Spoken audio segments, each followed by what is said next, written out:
Hello there, Lawrence Explains Online Academic Tuition.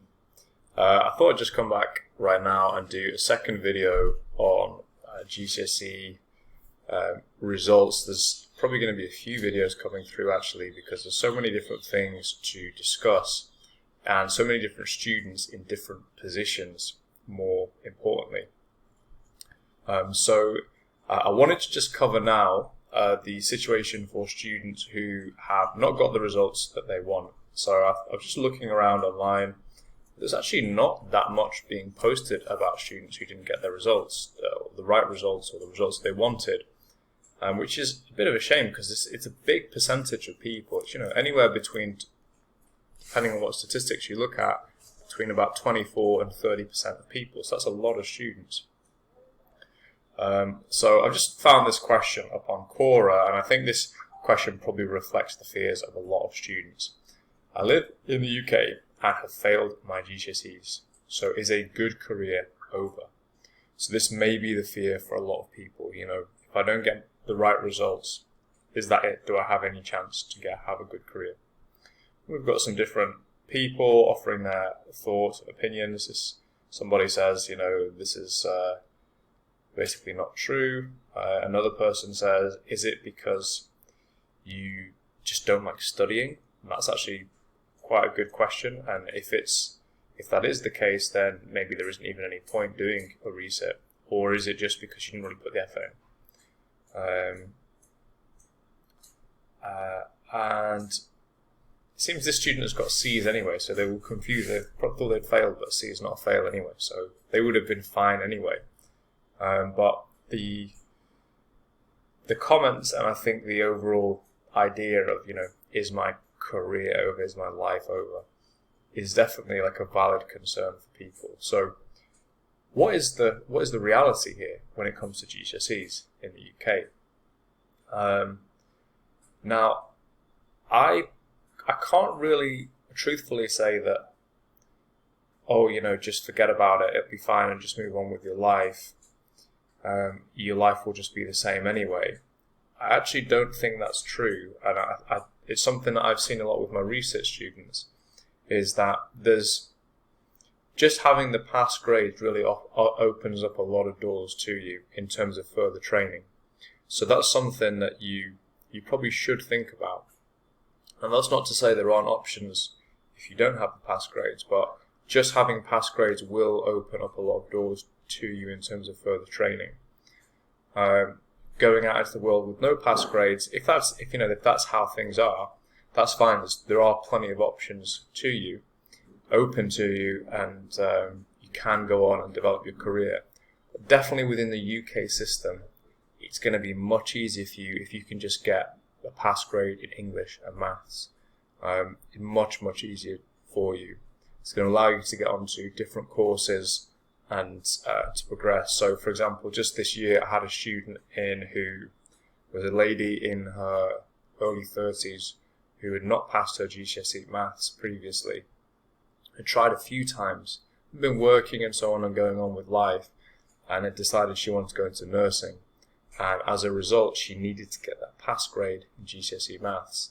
And she worked with me this year. She got the pass grade, and she's now going into nursing. So that's a very good example, and it's an example I've had several times. People doing that exact same process, coming into me to work on maths specifically to get into nursing. That's a bracket of students I've worked with quite a bit.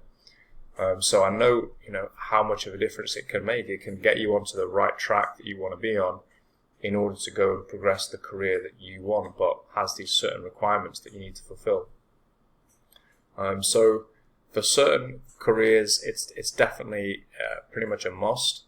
And I will say that having a pass grade is going to open more doors for you. So I would encourage everyone to at least give yourself the option. Give yourself, if you didn't get it this time round, give yourself the option to resit and give yourself, a chance to go and get it. And, you may surprise yourself. There's every chance that you made a number of mistakes last time round, and many of those mistakes can be rectified. And so that's kind of what my job is as a tutor, is to identify what those are and to get students on track again. And about 80% of the students, well, it's between 80 and 90% of the students that I work with who resit do actually get the pass grade. So there's a very good chance that you could go on to get pass grades. It's not absolutely guaranteed, but there's a very good chance that you could. So let me just talk briefly about English. If you didn't get the English GCSE, I've got a solution for you which I think you're really going to like. So I'm going to put this link below.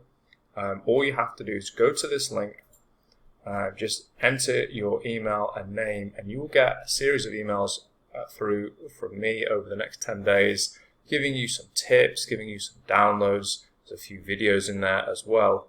And then, basically just introducing you to the way that I teach and the way that I structure things.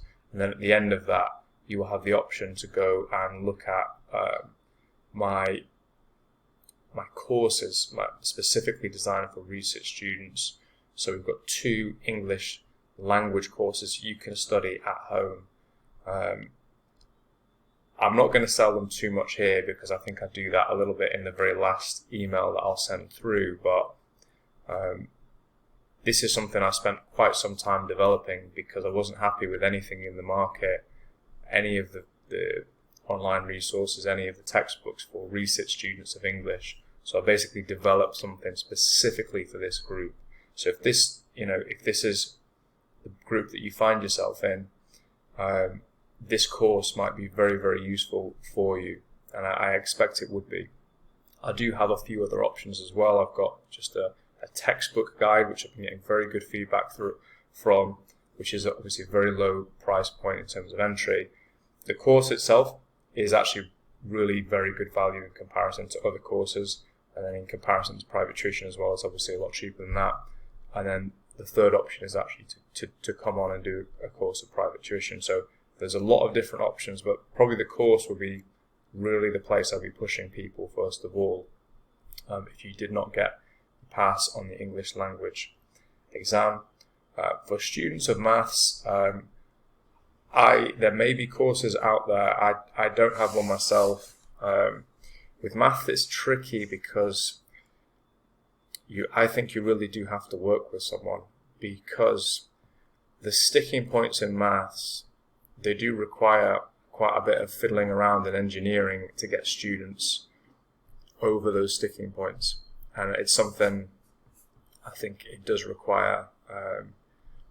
It does require tutorials, in my opinion. So if you didn't get a pass grade in maths, you can obviously you can contact me. My details are below.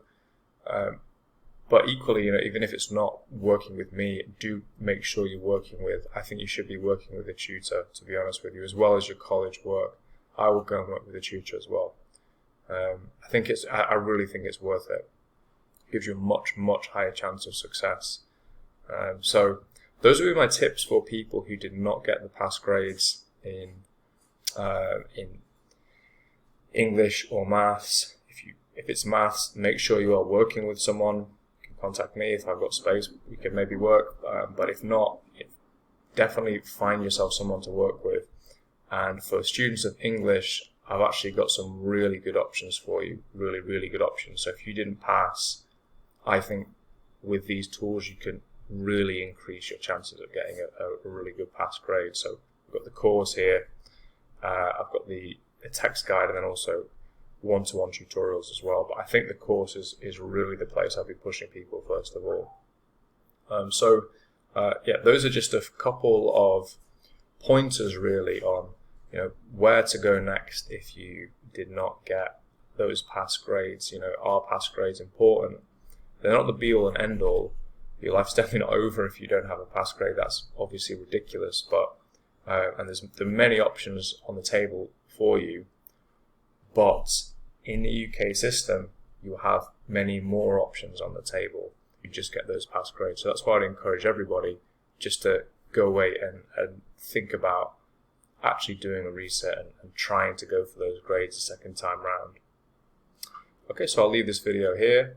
And as I say, if you didn't get the grades, it's not something to be despondent about. You've got a very good chance. If you take the right approach, there's a very good chance you could go on and actually get the pass grade in the future. There's a very good chance that you could. So, yeah, it's very important to keep positive about it and keep looking forward with the attitude that there's so much more I could do. If I just, have a better approach, maybe get some extra help in, there's so much more I could do. So there's every reason to be positive.